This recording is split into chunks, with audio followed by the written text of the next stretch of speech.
Hey there, Neely Salem here with another spiritual thought about Shabbat. Back to the hand washing. We asked why we use a cup, but we're taken for granted that we use water in the first place, and that Judaism actually honors the elements and has deep mystical meaning behind everything.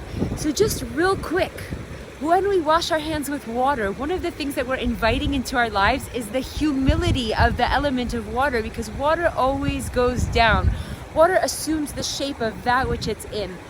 And then another mystical element hidden within the ritual of the hand washing is that it has to do not just with the elements, but the directions. We begin with our right hand. We take a cup, we pass it to our left, we pour over our right 3 times, then over the left 3 times or 2 times, depending on your tradition.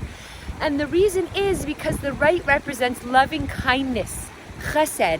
The left, discipline, severity, boundaries. So that's great, but we always begin with the right, with loving kindness, with the humility of the water also.